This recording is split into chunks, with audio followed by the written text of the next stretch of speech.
ಇವರು ಕಾಮ್ರೇಡ್ ಲಕ್ಷ್ಮೀನಾರಾಯಣ್. ವೃತ್ತಿಯಲ್ಲಿ ಚರ್ಮರೋಗ, ಕುಷ್ಠರೋಗ ಹಾಗೂ ಲೈಂಗಿಕ ಕಾಯಿಲೆಗಳ ತಜ್ಞ ವೈದ್ಯರು.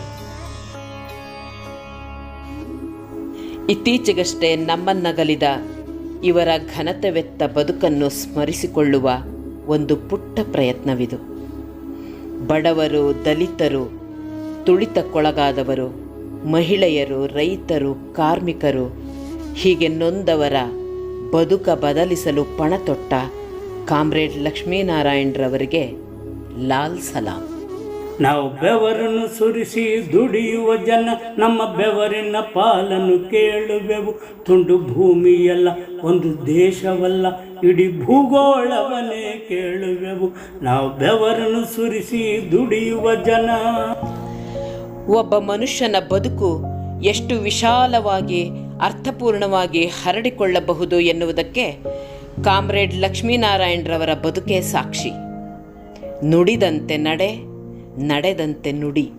ಹೀಗೆ ನುಡಿ ಮತ್ತು ನಡೆಯ ಮಧ್ಯೆ ಅಂತರವಿರದಂತೆ ಬಹು ಎಚ್ಚರಿಕೆಯಿಂದ, ಜವಾಬ್ದಾರಿಯಿಂದ, ಸಂವೇದನಾಶೀಲರಾಗಿ ಬದುಕಿದವರು ಲಕ್ಷ್ಮೀನಾರಾಯಣ್ ಹಾಗೂ ರತಿ. ಹೋರಾಟದ ಬಯಲಿನಲ್ಲೇ ಪರಿಚಯವಾಗಿ ಹೋರಾಟದ ಬದ್ಧತೆ ಸೃಷ್ಟಿಸಿದ ಒತ್ತಡ ಲಕ್ಷ್ಮೀನಾರಾಯಣ್ ಹಾಗೂ ರತಿಯನ್ನು ಪರಸ್ಪರ ಹತ್ತಿರ ತಂದಿತು. 70ರ ದಶಕದ ಚಳುವಳಿಗಳ ಬೆರಗು ಇವರಲ್ಲಿ ಒಲವಾಗಿ ಒಡಮೂಡಿ ಜೊತೆಯಾಗಿ ಬದುಕುವ ತೀರ್ಮಾನ ಮಾಡಲು ಕಾರಣವಾಯಿತು. ನಾನು ಮತ್ತು ರತಿ ಇಬ್ಬರೂ ಸಹ 70ರ ದಶಕದ ಅಂದಿನ ಕಾಲಮಾನದ ಪ್ರತಿಫಲನ ನಾವು ಆ್ಯಕ್ಚುಲಿ ನಮ್ಮ ಹೋರಾಟಗಳು, ಸಂಬಂಧಗಳು, ಬೆಳವಣಿಗೆ, ಜೀವನ ಅರ್ಥ ಮಾಡ್ಕೋಬೇಕಾದ್ರೆ ನಾವು 70ರ ದಶಕದ ಆದಿಭಾಗಕ್ಕೆ ಹೋಗಬೇಕಾಗ್ತದೆ. ಡಾಕ್ಟರ್ ಲಕ್ಷ್ಮೀನಾರಾಯಣ್ರವರು KR ನಗರ ತಾಲೂಕಿನ ಚಂದಗಾಲು ಗ್ರಾಮದಲ್ಲಿ 1953ರಲ್ಲಿ P. ವೆಂಕಟರಾಮಯ್ಯ ಮತ್ತು ತಿಮ್ಮಾಜಮ್ಮ ದಂಪತಿಗಳ 5 ಜನ ಮಕ್ಕಳಲ್ಲಿ ಎರಡನೆಯವರಾಗಿ ಜನ್ಮ ತಳೆದರು. ತಂದೆ P. ವೆಂಕಟರಾಮಯ್ಯನವರು ಶಾಲೆಯಲ್ಲಿ ಶಿಕ್ಷಕರಾಗಿದ್ದರು. ಹಾಗಾಗಿಯೇ ಬಡತನದಲ್ಲೂ ಎಲ್ಲ ಮಕ್ಕಳಿಗೂ ಉತ್ತಮ ಶಿಕ್ಷಣ ಕೊಡಿಸಲು ಸಾಧ್ಯವಾಯಿತು. ಅವನ ಹೆಸರು B. ವೆಂಕಟರಾಮಯ್ಯ ಅಂತ. ಅವರು ಸ್ಕೂಲ್ ಮೇಸ್ಟ್ರಾಗಿದ್ದರು. ಮೇಸ್ಟ್ರಾದ ಕಾರಣ ಅವ್ರಿಗೆ ಬಹಳ ಪ್ರೋಗ್ರೆಸಿವ್ ವ್ಯೂಸ್ ಇತ್ತು. ಅವರಿಗೆ 5 ಮಕ್ಕಳು. ಅದರಲ್ಲಿ ಅಕ್ಕ ಒಬ್ಬರು, ಲಕ್ಷ್ಮೀನಾರಾಯಣ ಅಕ್ಕ ದೊಡ್ಡ ಇಡೀ, ಮತ್ತು ನೆಕ್ಸ್ಟ್ ಈಸ್ ಲಕ್ಷ್ಮೀನಾರಾಯಣ. ಅದಾದಮೇಲೆ ಪುರುಷೋತ್ತಮ, ಜಗನ್ನಾಥ, ಜ್ಞಾನಮೂರ್ತಿ. ಹೀಗೆ KR ನಗರ ಸ್ಕೂಲಲ್ಲಿ ಓದ್ತಾಯಿದ್ರು. ಸ್ಕೂಲಲ್ಲಿ ಅವರು 8ನೇ ಕ್ಲಾಸ್ 9ನೇ ಕ್ಲಾಸ್ ಅವರ ಅಜ್ಜ ಬಂದುಬಿಟ್ಟು ಮೇಸ್ಟ್ರಿಗೆ ಹೇಳ್ತಾರೆ ಅಲ್ಲಿ ಸ್ಕೂಲಲ್ಲಿ, ನನ್ನ ಮೊಮ್ಮಗನಿಗೆ ಇಂಗ್ಲೀಷ್ ಮಿಡ್ಲಮ್ ಅಂದರೆ ಮೀಡಿಯಮ್ ಹೇಳಕ್ಕೆ ಬರಲ್ಲ, ಮಿಡ್ಲಮ್ಮಲ್ಲಿ ಕೊಟ್ಬಿಡಿ ಅಂತ ಹೇಳಿ.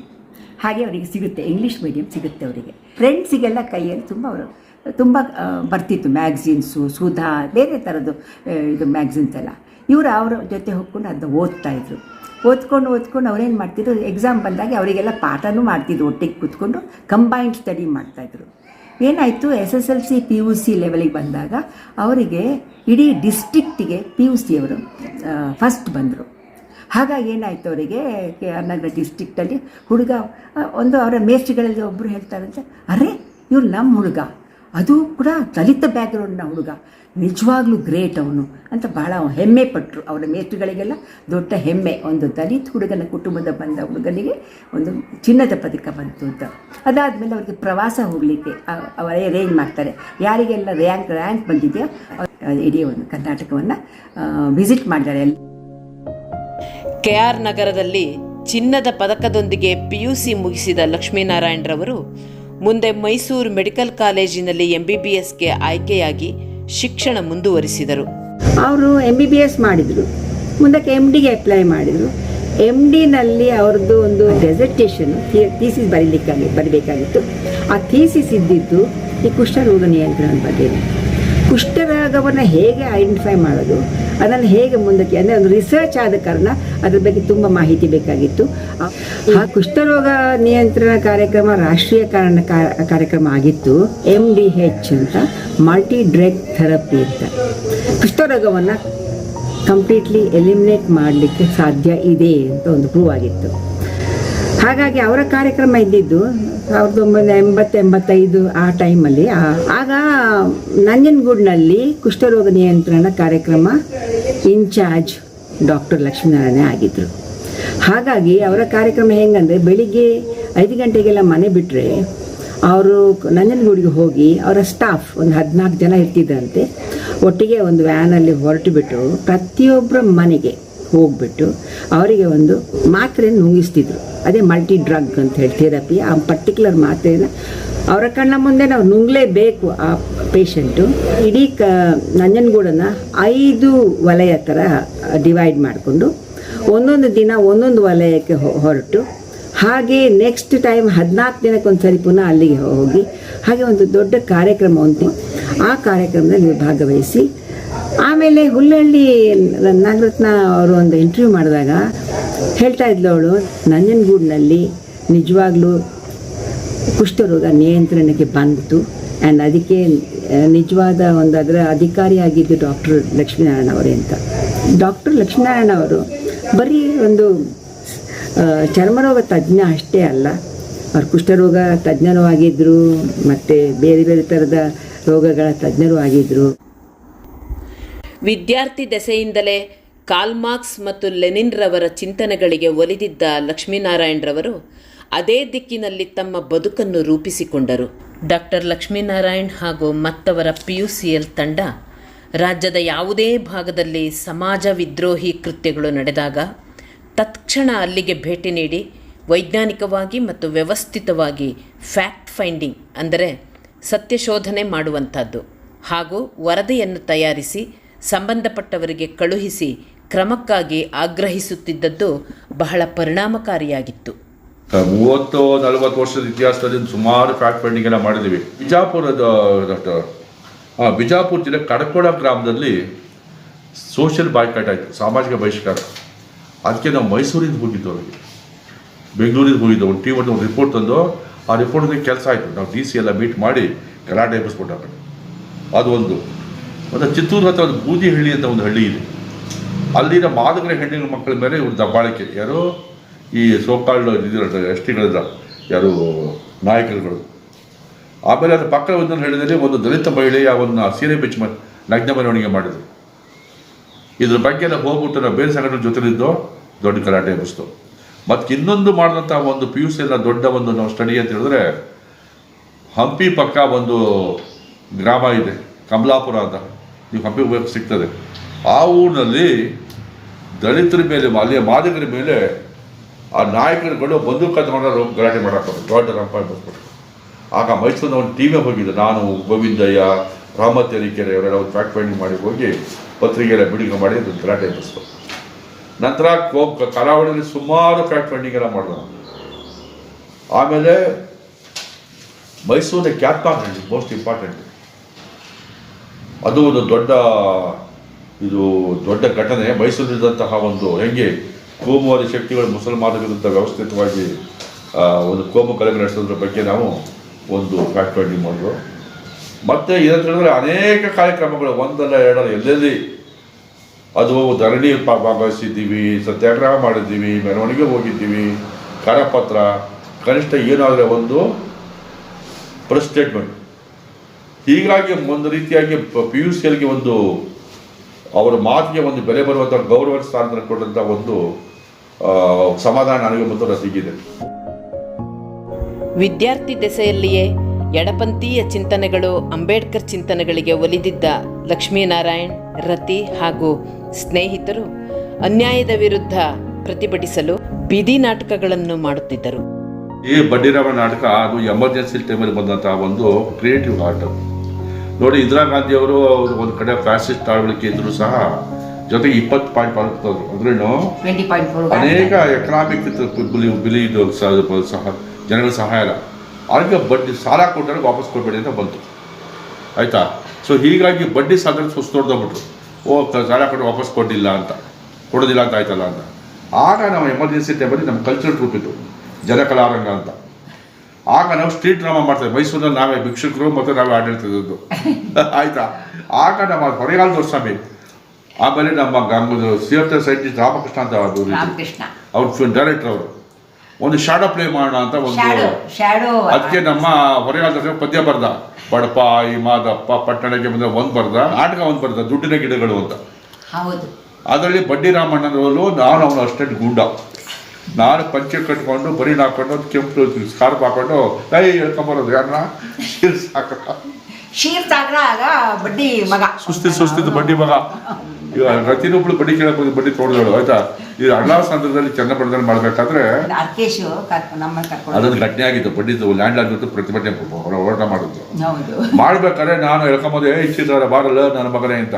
ಒಬ್ಬ ಹೊಡೆಯಕ್ಕೆ ಅದೇ ಬಡ್ಡಿ ಯಾಕೆ ಹೊಡ್ತೀವಿ ಅಂತ. ಆ ಒಂದು ಪರಿಸರದಲ್ಲಿ ಒಂದು ಜನಗಳ ಮಧ್ಯೆ ಜನಗಳ ಹಕ್ಕುಗಳು ಮತ್ತು ಈ ಬಡ್ಡಿ ಶೋಷಣೆ ಬಗ್ಗೆ ಮಾಡಿದಂಥ ಒಂದು ವಂಡರ್ಫುಲ್ ಸ್ಕಿಟ್ ಅಂತ. ಕುಕ್ಕರಳ್ಳಿ ಜನಗಳ ಮಧ್ಯೆ ಬಂದ್ಬಿಟ್ಟು ಒಂದು ಸರ್ವೆ ಮಾಡಿದ್ವಿ, ಎಷ್ಟು ಇಲ್ಲಿ ಬಡ್ಡಿ ಇದು ಸಿಕ್ಕಾಕೊಂಡಿರಾ ಅಂತೇಳಿ. ಜನಕಾರಂಗ ಅಂತ ಹಳ್ಳಿ ಪ್ರೋಗ್ರಾಮ್ ಹೋಗಿದ್ವಿ. ಮೈಸೂರು ಎಲ್ಲ ಸ್ತಂಭಲ್ಲೂ ಕೊಟ್ಟಿದ್ವಿ. ವೆರಿ ಆಕ್ಟಿವ್ ಗ್ರೂಪ್ ಮಾತ್ರ. ಎಮರ್ಜೆನ್ಸಿ ಆಯಿತು, ನಂತರ ಸ್ವಲ್ಪ ಬದಲಾವಣೆ ಎಲ್ಲ ಆಯಿತು. ಯಾಕಂದರೆ ಎಮರ್ಜೆನ್ಸಿ ನಮ್ಮ ಮದುವೆ ಆಯಿತು, ನಾವು ಗಾಂಧಿನಗರ ಶಿಫ್ಟ್ ಆದೋ, ಅಲ್ಲಿ ಲೋಕಲ್ ಆಕ್ಟಿವಿಟಿ ಎಲ್ಲ ಮಾಡಿದೋ ಸುಮಾರು ವರ್ಷ. ಟ್ಯೂಷನ್ಸ್ ಅಂತ ಹೇಳಿ ಶುರು ಟ್ಯೂಷನ್ ಮಾಡಿದ್ವು.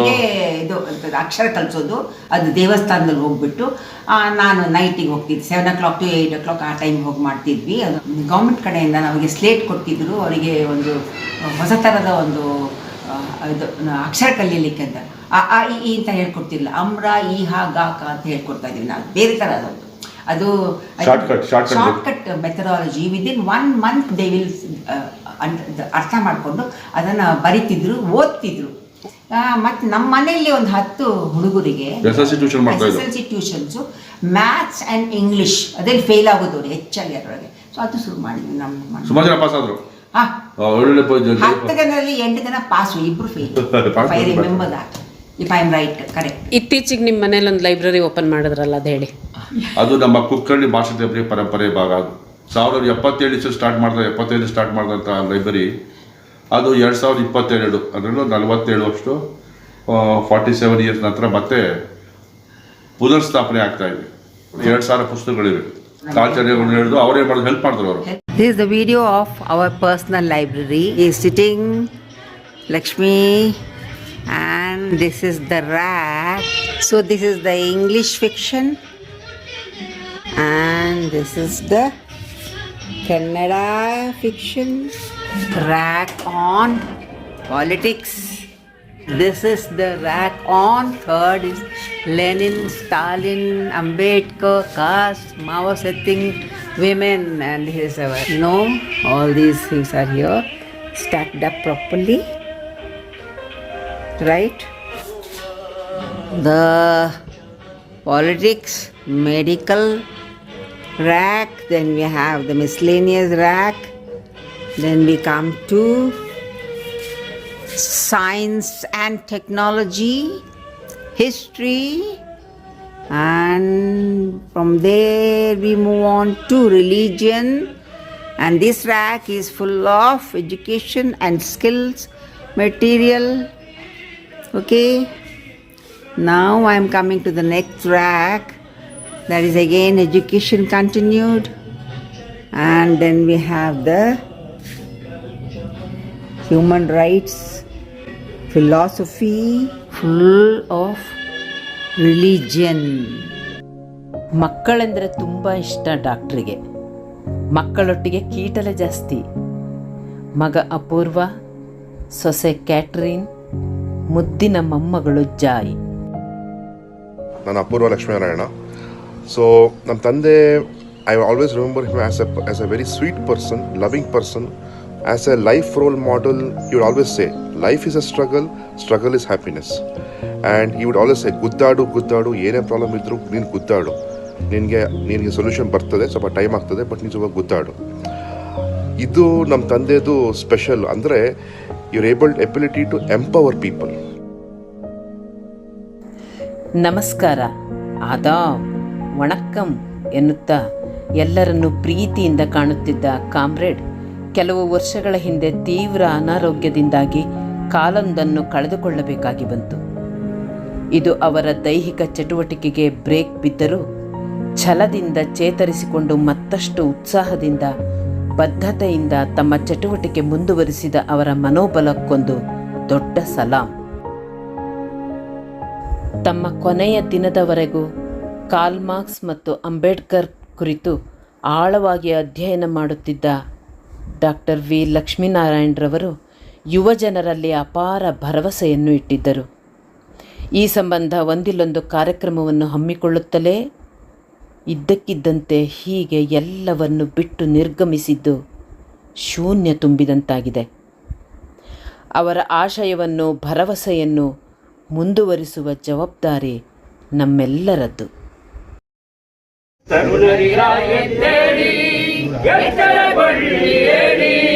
ಹಳೆ ಮತದ ಕೊಳೆಯಲ್ಲ ಹೊಸ ಮತೆಯ ಹೊಳೆಯಲ್ಲಿ, ಹಳೆ ಮತದ ಕೊಳೆಯಲ್ಲ ಹೊಸ ಮತೆಯ ಹೊಳೆಯಲ್ಲಿ, ಕೊಚ್ಚಿ ಹೋಗಲಿ ಬರಲಿ ವಿಜ್ಞಾನ ಬುದ್ಧಿ, ಬರಲಿ ವಿಜ್ಞಾನ ಬುದ್ಧಿ, ಬರಲಿ ವಿಜ್ಞಾನ ಬುದ್ಧಿ. ವೇದ ಪ್ರಮಾಣತೆಯ ಮರುಮರೀಚಿಕೆಯಲ್ಲಿ, ವೇದ ಪ್ರಮಾಣತೆಯ ಮರುಮರೀಚಿಕೆಯಲ್ಲಿ ನೀರರಸಿ ಕೆಡದಿರಲಿ ಸ್ವಾತಂತ್ರ್ಯ ಸಿದ್ಧಿ, ಬರಲಿ ಸ್ವಾತಂತ್ರ್ಯ ಸಿದ್ಧಿ, ಬರಲಿ ಸ್ವಾತಂತ್ರ್ಯ ಸಿದ್ಧಿ. ತರುಣರಿರಾಯದ್ದೇಳಿ ಎಚ್ಚರಗೊಳ್ಳಿ ಹೇಳಿ, ತರುಣರಿರಾಯದ್ದೇಳಿ ಎಚ್ಚರಗೊಳ್ಳಿ ಹೇಳಿ. ಹೊಸ ಬಾಳ ಗೀತೆಯನ್ನು ದಿಕ್ಕು ದೆಸೆ ಬಿರಿವಂತೆ, ಹೊಸ ಬಾಳ ಗೀತೆಯನ್ನು ದಿಕ್ಕು ದೆಸೆ ಬಿರಿವಂತೆ, ಕೊರಳೆತ್ತಿ ಕೊರಳೆತ್ತಿ ಕೈಯೆತ್ತಿ ಕೈಯೆತ್ತಿ ದನಿಯೆತ್ತಿ ಹಾಡಿ, ಎಲ್ಲರೂ ದನಿಯೆತ್ತಿ ಹಾಡಿ, ಎಲ್ಲರೂ ದನಿಯೆತ್ತಿ ಹಾಡಿ.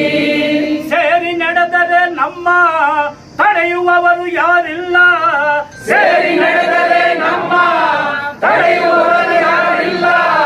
ಜಗವೇ ಹಿಂಜರಿಯುವುದು ನಿಡುದಾರಿ ನೀಡಿ, ಜಗವೇ ಹಿಂಜರಿಯುವುದು ನಿಡುದಾರಿ ನೀಡಿ, ನಮಗೆ ನಿಡುದಾರಿ ನೀಡಿ, ನಮಗೆ ನಿಡುದಾರಿ ನೀಡಿ. ತರುಣರಿರಾಯದ್ದೇಳಿ ಎಚ್ಚರಗೊಳ್ಳಿ ಹೇಳಿ, ತರುಣರಿರಾಯದ್ದೇಳಿ ಎಚ್ಚರಗೊಳ್ಳಿ ಹೇಳಿ. ಸಿಲುಕದಿರಿ ಮತವೆಂಬ ಮೋಹದ ಅಜ್ಞಾನಕ್ಕೆ, ಸಿಲುಕದಿರಿ ಮತವೆಂಬ ಮೋಹದ ಅಜ್ಞಾನಕ್ಕೆ, ಮತಿಯಿಂದ ದುಡೀರೈ ಲೋಕದ ಹಿತಕ್ಕೆ, ಮತಿಯಿಂದ ದುಡೀರೈ ಲೋಕದ ಹಿತಕ್ಕೆ. ಆ ಮತದ ಈ ಮತದ ಹಳೆ ಮತದ ಸಹವಾಸ, ಆ ಮತದ ಈ ಮತದ ಹಳೆ ಮತದ ಸಹವಾಸ, ಸಾಕಿನ್ನೂ ಸೇರಿರೈ ಮನುಜಾಮತಕ್ಕೆ, ಸಾಕಿನ್ನೂ ಸೇರಿರೈ ಮನುಜಾಮತಕ್ಕೆ.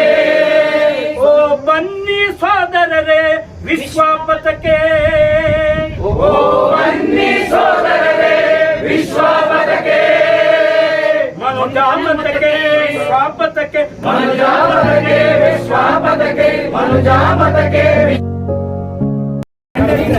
जिंदाबाद जिंदाबाद जिंदाबाद. लक्ष्मण लाल सलाम, लाल सलाम, लाल सलाम.